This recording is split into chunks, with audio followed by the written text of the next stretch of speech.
दोस्तों, आज का जो हमारा वीडियो का टॉपिक है, इस टॉपिक पे है कि हमारे घरों में माँ लक्ष्मी का निवास क्यों नहीं होता है। अगर आपके भी घरों में ये 9 वस्तुएं रखी हुई है तो आपके घर में भी कभी भी माँ लक्ष्मी का निवास नहीं होगा। क्यों?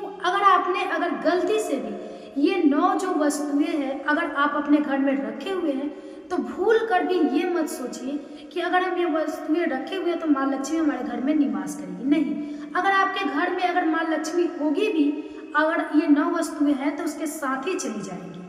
और जिस घर से माँ लक्ष्मी चली जाएंगी, अगर चली जाती है, उस घर की क्या स्थिति होती है वो तो आप समझ ही सकते हैं। तो आज का जो हमारा वीडियो का टॉपिक है, इसी टॉपिक पे है कि कौन से ऐसा 9 वस्तुएं हैं जो हमें भूल कर भी अपने घर में ना रखना चाहिए।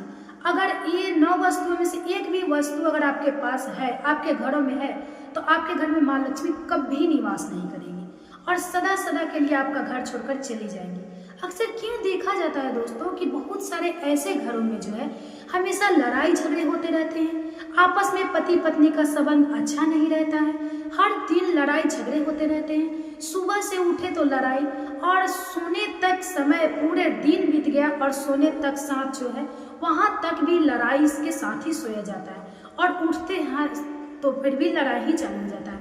बहुत सारे सास ससुर है, सास पतोह है, उसमें लड़ाई झगड़े, कभी कभी ऐसी स्थितियाँ आ जाती है बाल बच्चे से भी लड़ाई झगड़े हो जाते हैं, आपस में पतोह है, बेटा है, बहू बेटियाँ हैं, जैसे है बहुत सारे लोग हैं, आपस में फैमिली में एकता नहीं रहता है। एकता रहने फैमिली है बट उसमें शांति नहीं है, सुख सुविधा नहीं आती है। क्यों? ऐसा क्या हो पाता है?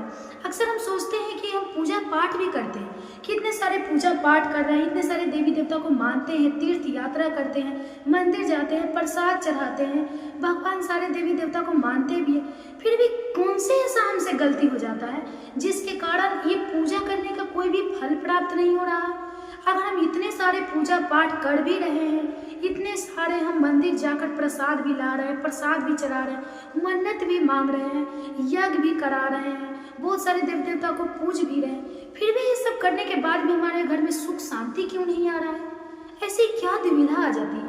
कभी कभी ऐसी आती है कि नौकरी में भी प्रमोशन नहीं मिलता है, जो अच्छा खासा बिजनेस चलता रहता है उसमें लॉस होने लगता है, हमारा बिजनेस अचानक से बैठने लगता है, धीरे धीरे कर करके पूरे अचानक से लॉस हो जाता है और हम सोचते रह जाते हैं, कुछ कर भी नहीं पाते हैं और हम मन्नत मांगते रहते हैं, सारे देवी देवता के द्वार पे जा कर के ठोकरे खाने लगते हैं, माथा टेकने लगते हैं, बहुत सारे टोने टोटके करने लगते हैं। इसके बाद भी हमारे घरों में सुख शांति नहीं आती है, कलह क्लेश की स्थिति बनी रहती है, बाल बच्चे सही से पढ़ लिख नहीं पाते हैं, माँ बाप की बातें नहीं मानते हैं। तो ऐसी क्या करें जिससे हमारे घरों में भी सुख शांति आए, माँ लक्ष्मी का निवास हो और हमारे घर में सबसे बड़ी प्रॉब्लम शांति आए, परिवार में एकता बनी रहे, कभी भी किसी का एक फैमिली में जो है जितने मेंबर्स हैं सबकी दिमाग जो है एक रहे, सबका मन शांत रहे, कोई भी काम करे अच्छे से करे, एक रोटी ही खाए शांति से खाए। क्या ऐसा क्या करना चाहिए? तो इसमें परेशान होने की कोई ज़रूरत नहीं है बहन। ऐसी आती है स्थितियाँ, जब जिंदगी में ऐसी स्थितियाँ आ जाए तो किसी के जान पे भी आ जाता है। तो घर की ज़्यादातर करके बहू बेटियाँ परेशान हो जाती हैं, जो बिजनेस में लॉस होता है उसके लिए जो हस्बैंड होते हैं वो परेशान हो जाते हैं कि आखिर क्या करें कि सब सही हो जाए।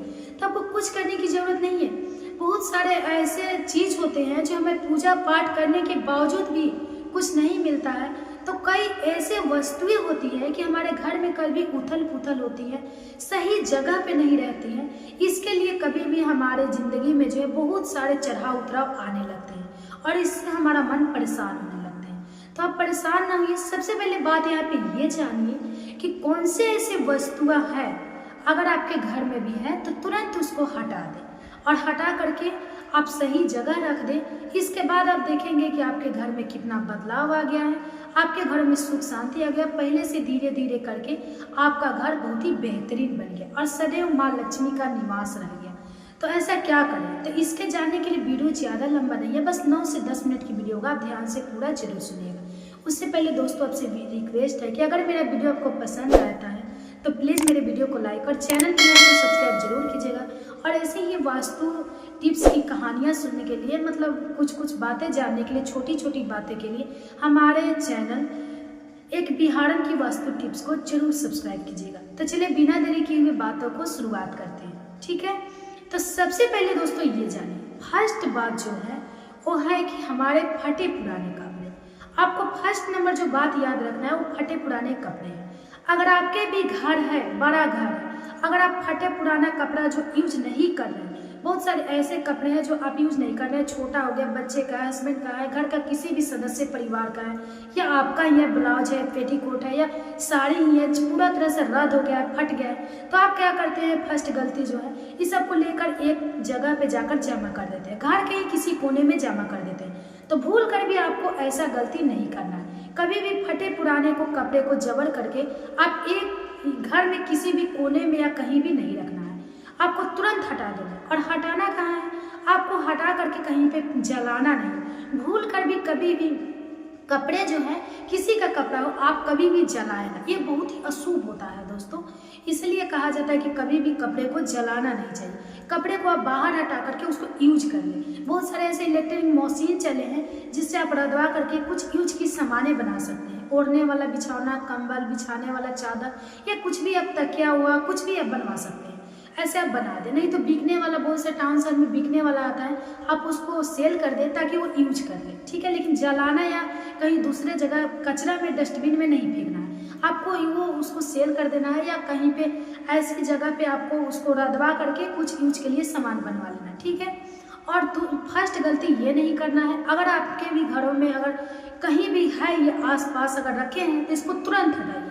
तुरंत हटा करके इसको देखिए क्या होता है, ठीक है। और दूसरा नंबर जो आता है दोस्तों वो है कि दूसरे नंबर में फटे पुराने जो कभी कभी होता है ना कि देवी देवता की मूर्तियां हम जो रखते हैं वो कभी कभी खंडित हो जाता है। बहुत सारे देवी देवता को अगर मूर्तियां हम रखे हुए हैं, अगर वो मूर्तियां जो है खंडित हो गया तो उसको तुरंत हटा देना चाहिए।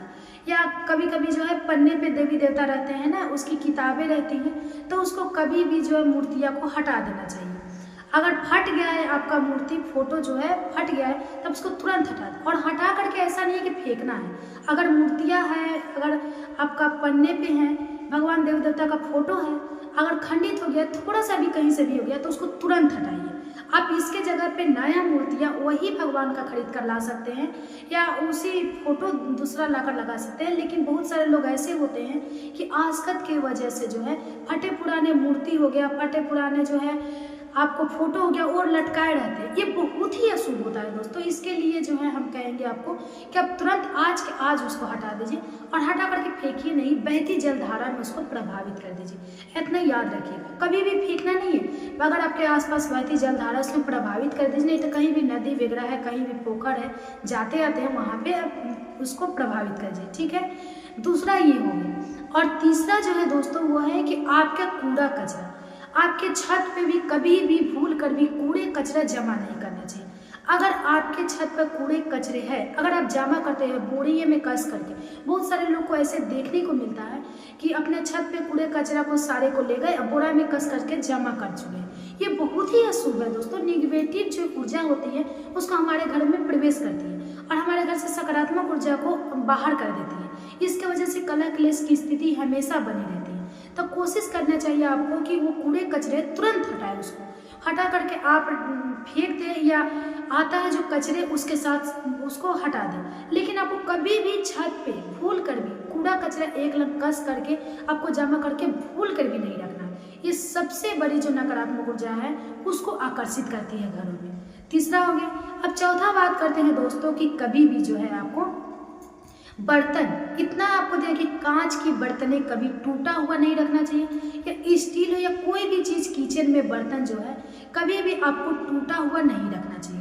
टूटे हुए अगर बर्तन आप रखते हैं घरों में तो माँ लक्ष्मी कभी आपके किचन में निवास नहीं करती, कभी भी आपके घरों में निवास नहीं करती, क्योंकि माँ लक्ष्मी का निवास किचन में ही होता है, हमारे रसोई घर में ही होता है। और हमारे रसोई घर को जब साफ सुथरा नहीं रखेंगे, रसोई घर को जब पवित्र बनाकर नहीं रखेंगे, गैस चूल्हा उसको साफ करके नहीं रखेंगे, तो आपके घर में माँ लक्ष्मी कभी निवास नहीं करेंगी। इसलिए बर्तन को कभी भी टूटे फूटे ना रखना चाहिए। तुरंत हटा दें। अगर लाना चाहते हैं तो दूसरा यूज के लिए लाएं, लेकिन उसको कभी ना रखें। अब तुरंत हटा दें उसको। हटा करके आप जो कचरे हैं उसमें डाल दें, कहीं का कहीं चला जाएगा, वो अब जो करें। लेकिन आपको कभी भी जो है किचन में टूटा बर्तन और कांच का बर्तन कभी नहीं रखना चाहिए, इतना याद रखिए।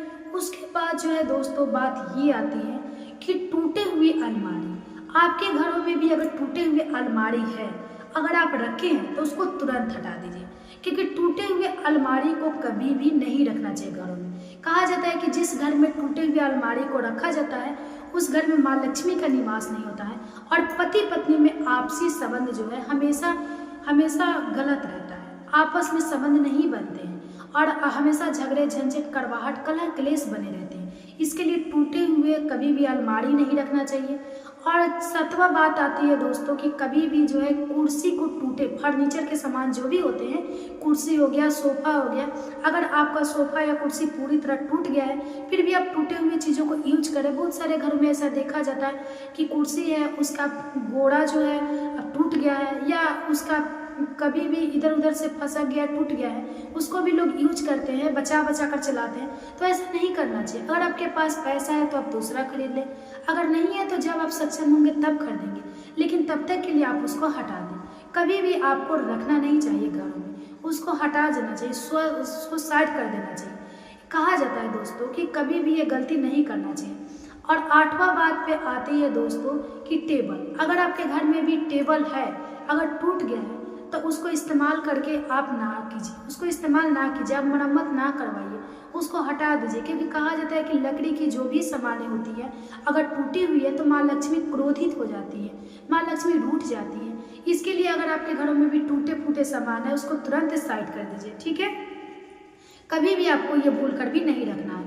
अब बात आती है 9वें बात पे दोस्तों ये आती है कि मकड़े की जाल। सबसे बड़ी बात यहाँ पे ये दर्शाती है कि अगर आपके बिजनेस में लॉस है हो रहा है, अगर आपका जो है घरों में कलह क्लेश है, अगर आपका बच्चे बात नहीं मान रहा है, पढ़ाई में मन नहीं लगा रहा है, आप बार बार कोशिश करके भी थक चुके हैं, आपका बात भी नहीं मान रहा है, पढ़ाई पूरी तरह से पूरा नहीं कर रहा है, अगर ऐसी स्थिति है तो समझिए कहीं पे आपके घर में मकड़ी का जाल जरूर लगा हुआ है। इसके लिए आपको क्या करना चाहिए, आपके घर में हर जगह जगह कोने कोने की साफ सफाई जरूर करना चाहिए। अगर आप सक्षम ना है, रोज ना कर पाए, तो आप कम से कम हफ्ते में 2 दिन जरूर साफ करें। और मकड़ी की जाल जो है कभी भी आपके घर में दिखाई नहीं देना चाहिए। अगर जिस घर में मकड़ी की जाल है उस घर में बिजनेस का लॉस होना ही होना है। नौकरी में कभी लाख प्रयास कर लीजिए, आपको कभी भी प्रमोशन नहीं मिलेगा, आपका नौकरी किसी न किसी वजह से खत्म हो जाएगा। इसके लिए कभी भी अपने घर को अच्छी तरह से साफ कीजिए। जहाँ शुद्धता होती है, जहाँ साफ सफाई होती है, उस घर में माँ लक्ष्मी का निवास सदैव बना रहता है। और ऐसा कहा जाता है कि जिस घर में माँ लक्ष्मी का निवास होता है उस घर में कभी शनि देव की कुदृष्टि नहीं पड़ती है। इसके लिए कहा जाता है कि कभी भी घर को स्वच्छ बनाए, सुंदरता बनाए। और देखिए घर को सुंदरता बनाने से नहीं होता है, घर की स्वच्छता सबसे ज़्यादा मायने रखती है।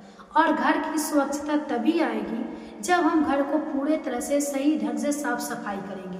और सबसे पहले दोस्तों ये जानिए कि कभी भी सबसे पहले घरों में अगर आपके घर में काम करने वाली बाई आ रही है फिर भी आपको घर में झाड़ू अपने से एक बार जरूर लगाना चाहिए और साफ सफाई जरूर करना चाहिए।